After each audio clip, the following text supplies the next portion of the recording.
She's eating like she's never seen food. My mother-in-law laughed at the table. My daughter froze mid-bite. My father-in-law added, maybe she gets it from her mom. I said, stop. Then a voice behind them cut in. Actually, I'd like to respond to that. My name is Kara Dalton. I'm 33 years old, and I work as a hotel front desk supervisor. Long shifts, polite smells, always solving other people's problems quietly and without drama. I'm not rich. I'm not flashy. I never have been. But when I married into my husband's family, I quickly learned that not being those things made me a target. His family cares about image more than anything else. The right clothes, the right car, the right way to hold a fork. And from day one, I was the outsider who didn't match their standards. My daughter Leela is 8. She is bright and funny and deeply sensitive. The kind of kid who notices when someone in the room is sad before anyone else does. But this past year has been brutal for her. She got bullied at school, badly, and it left her with real food anxiety. Eating became stressful. Mealtimes became a battle she fought inside her own body. My dream has never been complicated. I just want to raise Leela with safety and dignity. I want to break the cycle of shame that seems to follow families like a shadow. In my husband's family, his sister is the favorite. She's praised for everything she does. Meanwhile, I'm the one who gets corrected, monitored, and blamed whenever something isn't perfect. And for a long time, I stayed quiet. I swallowed the comments. I nodded through the insults. I told myself I was keeping the peace, even when the peace was slowly crushing me from the inside. I wasn't rich or glamorous, but I had something they didn't expect. If you've ever sat at a table where jokes were really cruelty, hit subscribe. And if you're a parent trying to protect your kid while keeping family drama from exploding, I see you. Click hype or like if you've ever wished someone would finally speak up at the right moment, because that's exactly what happened. The dinner was at my in-laws' house. I didn't want to go. My gut told me not to go, but my husband insisted. It'll be fine, he said as he adjusted the rearview mirror. Just one dinner, Kira. That's all. I looked back at Leela in her booster seat. She was already picking at the hem of her sleeve, which she does when she's anxious. I reached back and squeezed her knee. Hey, listen to me. You don't have to eat fast. You can take breaks. I'm right here the whole time, okay? She nodded, but her eyes told me she wasn't convinced. We walked in, and the house smelled like roasted garlic and fresh flowers. The kind of setup that looks warm, but feels like a stage. Everyone was already seated. My mother-in-law had her reading glasses perched on her nose like she was about to grade someone's essay. And from the moment Leela sat down, she was being watched. That's a lot of bread for a little girl, my mother-in-law said, glancing at Lila's plate with a tight smile. Lila's hand stopped moving. I said, she's fine, she's hungry. But it didn't stop. My mother-in-law leaned toward my father-in-law and whispered loud enough for the whole table to hear. She chews like a squirrel. He didn't even look up from his wine. Don't let her embarrass us in public. I tried to steer things. Leela, tell grandma about your science project. But my sister-in-law smirked from across the table. Maybe she's struggling because, she let the sentence hang in the air like poison. Then the worst moment came. My mother-in-law reached across the table and physically moved Lila's plate away from her. She slid it to the center of the table and said, that's enough. We don't raise kids to eat like that. Lila's eyes filled with tears. Her chin trembled, and she whispered, I'm sorry, like she had done something criminal. Like being hungry was a sin. I stood up. My chair scraped the floor. Give her the plate back. My mother-in-law didn't flinch. Not in my house, you won't tell me what to do. Before I could respond, the doorbell rang. My husband jumped up like he'd been expecting it. Oh, I invited someone from school. He said casually, it's family night. So I thought it'd be nice. I turned and saw a woman stepping through the front door holding a small dessert tray. I recognized her immediately. It was Lila's school principal, Mrs. Calloway. She smiled politely. unaware of what she had just walked into. My husband pulled me into the hallway before I could say a word. His voice was low and sharp. Don't overreact, Kira. They're just teasing. You know how they are. I stared at him. She's 8. She's shaking. Did you even look at her? He exhaled through his nose like I was the problem. You're making it worse. Just sit down and let it go. I felt something cold settle in my chest. Not anger, not yet. Disappointment, the kind that sits in your stomach like a stone. When we returned to the table, my mother-in-law had already pivoted. She turned to the principal with the sweetest voice I had ever heard her use. The kind she saves for people she wants to impress. Mrs. Calloway, we're so glad you could join us. We're working on manners at home. Leela struggles with, well, self-control. She said it like she was confiding a medical diagnosis, like she was concerned. The principal's expression shifted slightly, a small crease between her brows. Confusion mixed with caution. I felt heat rush to my face.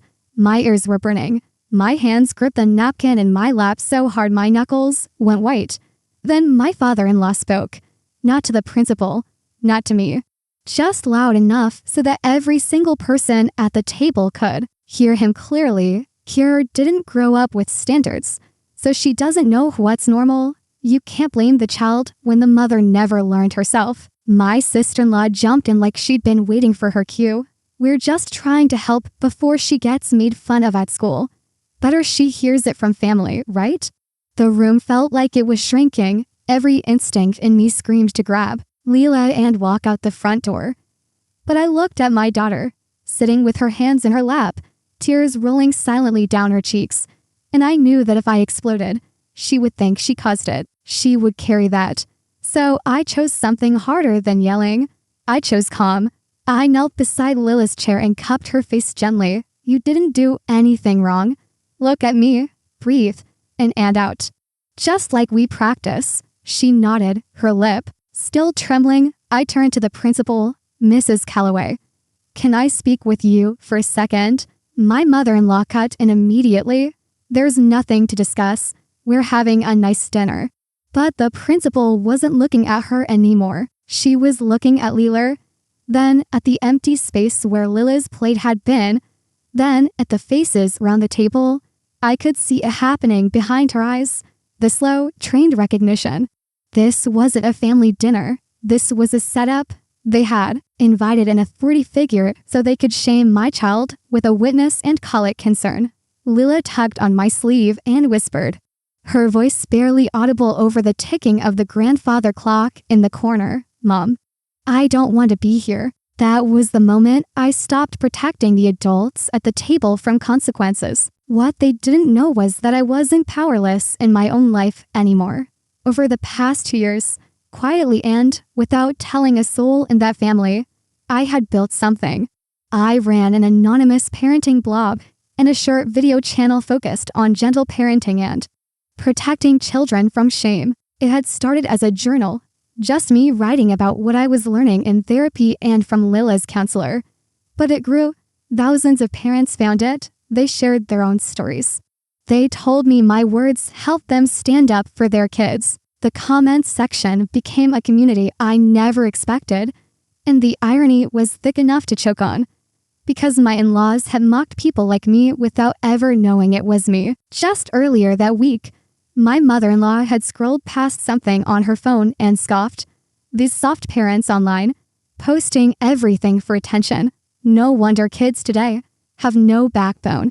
I had been sitting right across from her, holding my coffee. Yeah, I'd said quietly. Some people do. She never looked up.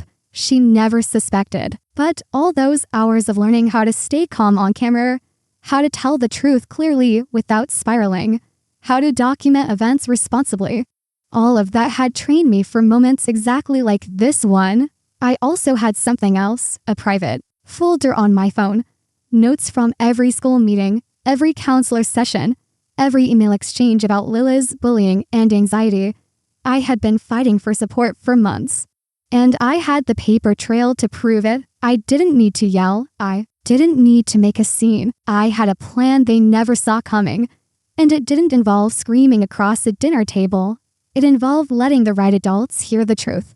And as I looked at Mrs. Calloway standing in that dining room, watching everything unfold with sharp, trained eyes, I realized something. The principal being here wasn't a threat. She might be the exact witness my daughter needed.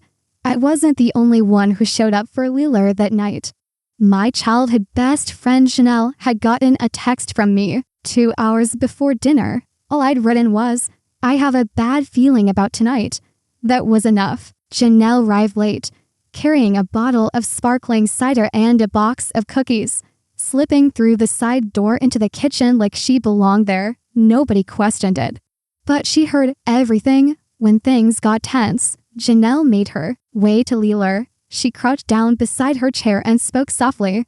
"Hey, Peanut, want to sit with me for a minute? We can go look at the garden."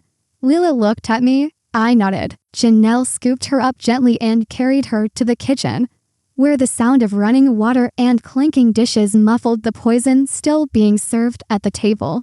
When Janelle came back into the dining room alone, she leaned close to my ear. "You don't have to do this alone. If you want to leave, we leave. Right now, no explanation needed." But I wasn't leaving yet, not without saying what needed to be said. Meanwhile, the principal had become something none of us expected. She was quiet, observant. Her posture was straight, and her eyes moved across the room like someone reading a situation the way she'd been trained to, recognizing family dynamics, watching how the adults spoke around a child, cataloging every word. My in-laws didn't see it. They thought she was on their side. My mother-in-law beamed. "See, even the school cares about discipline." My sister-in-law crossed her arms, satisfied, finally. "Someone official will explain it to Kira." I let them finish. Then I spoke. My voice was steady, no shaking. "I'd like everyone to sit down for 1 minute." Nobody moved. I repeated it calmly. "Please, 1 minute. That's all I'm asking," they said. My mother-in-law smiled the way she does when she expects an apology. I looked at Lila's empty chair, and then at every face around that table. I want Lila to hear one thing clearly tonight. She's not the problem. The room went quiet. Even the clock in the hallway seemed to hold its breath. Mrs. Calloway stood up. She set her napkin on the table, folded neatly, and looked at my mother-in-law with an expression I had never seen a guest wear in this house. It was calm, it was firm, and it left no room for debate. "I want to be honest," she said. "I wasn't told this was a dinner where a child would be shamed. I was told this was a casual family gathering, and I came to be supportive." She paused and looked around the table slowly. "In our school, we don't call anxiety bad manners. We call it what it is, a child struggling, and we help." My mother-in-law opened her mouth, but the principal continued without hesitation. "Taking food from a child as punishment is not discipline.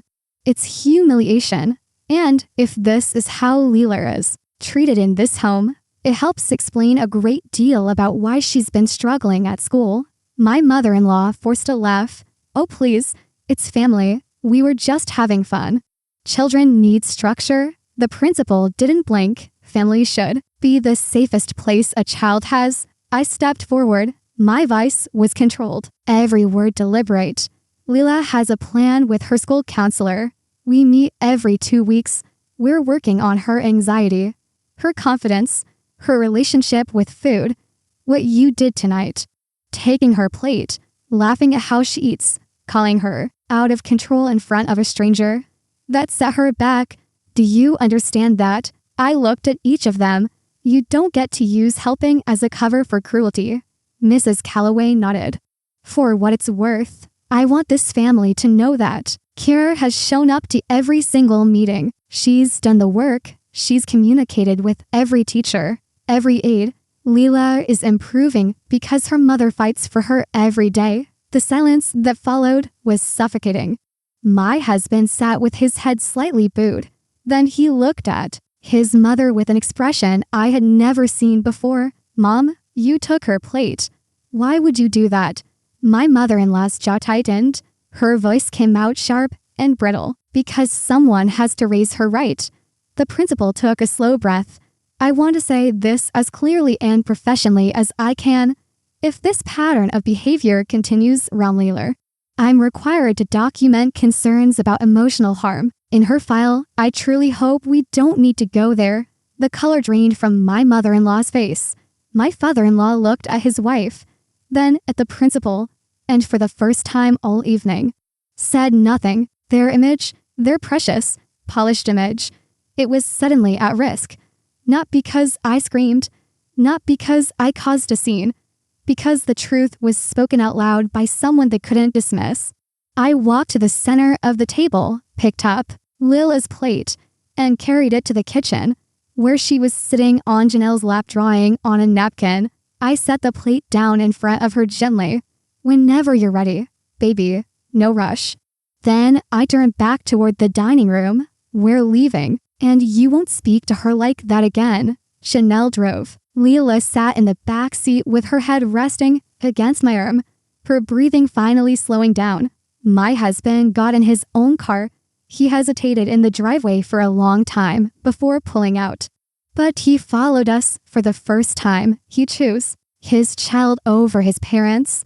At home, after Leela was in her pajamas and tucked under her favorite blanket, I sat on the edge of her bed. I'm sorry, sweetheart.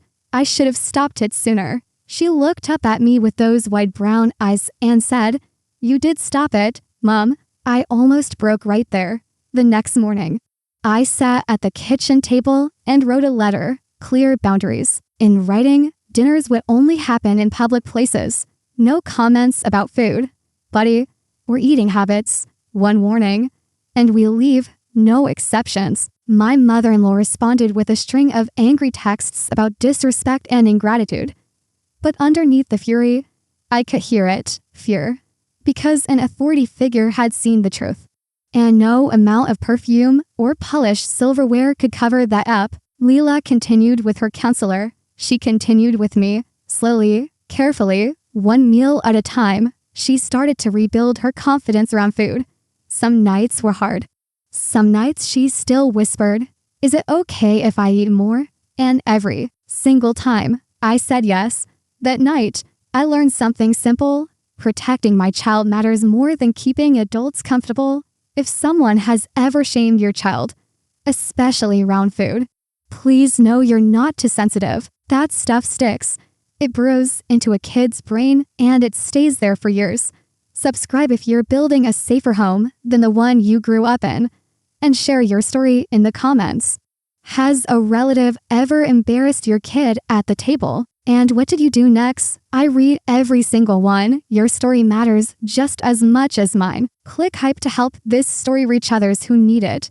If this story resonated with you, please give it a like and click hype to help it reach more people who need to hear it. I read every comment, and I mean that. This community is built on real voices, real parents, real kids who deserve better. So leave your thoughts below. Tell me what you felt. Tell me what you've been through. You are not alone in this. And your words might be exactly what someone else needs to hear tonight.